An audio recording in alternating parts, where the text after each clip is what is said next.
Type is power. The power to express words and ideas visually. It's timeless, but always changing. And that's what we're going to explore.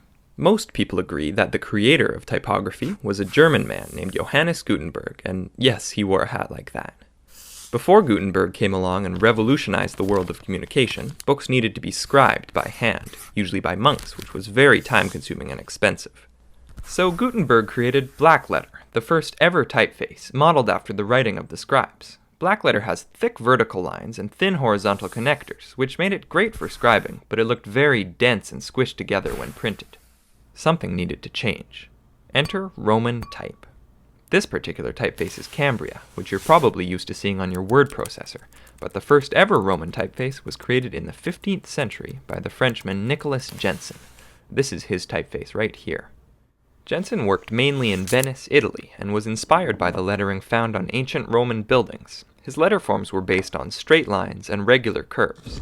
This made them very clear and legible compared to the dense darkness of blackletter. This legible new typeface was an instant success, and quickly spread across Europe, riding on the coattails of the Renaissance. The next major innovation in typography after Roman letters was italics, which are like slanted and stylized versions of Roman type. They were created in the late 15th century by Aldus Manutius from Italy as a way of fitting more letters onto the page and saving money.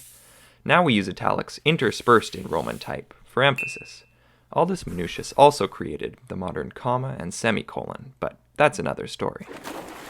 Type development stayed fairly stagnant until the 18th century in England, when William Caslon created a typeface that set a new standard for legibility. While it wasn't anything radical, it was just what the world was looking for. The style of Caslon's typeface is now referred to as Old Style.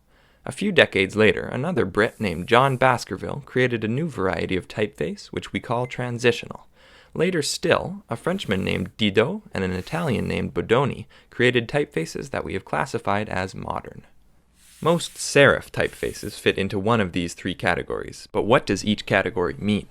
An old-style typeface has letters that have thick serifs and low contrast between thick and thin strokes. A transitional typeface has letters with thinner serifs and a higher contrast between thick and thin strokes.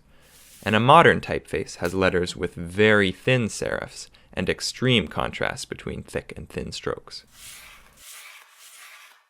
Next, William Caslon's great-grandson, named William Caslon IV, got sick of all of these serifs, so he decided to remove them entirely and made a new kind of typeface, called a sans serif. It didn't catch on immediately, but would eventually get really big. During the Second Industrial Revolution, advertising created a need for new typefaces. Letters were made taller and wider, mainly used in large sizes on posters and billboards. Things got pretty weird, but one happy result of all of this experimentation is Egyptian, or slab serif. It has really thick serifs and is usually used for titles. As a backlash to the complexity found in typefaces of the 19th century, the early 20th century brought something simple. Paul Renner from Germany created a typeface called Futura, and it was based on simple geometric shapes. This is called the geometric sans.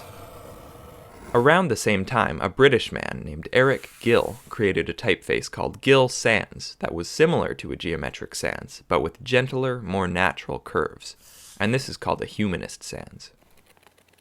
The next major step in the world of sans serifs happened in Switzerland in 1957 with the introduction of Helvetica. It has simple curves and is available in many different weights, and some would call it the world's favorite typeface. The world of typography changed forever with the introduction of the computer. There were a few difficult years of crude pixel type due to the primitive screen technology. But then technology evolved and computers began to allow for the creation of thousands of beautiful typefaces. And the odd dud. But now anyone has the freedom to create their own unique typeface. And that is the history of typography.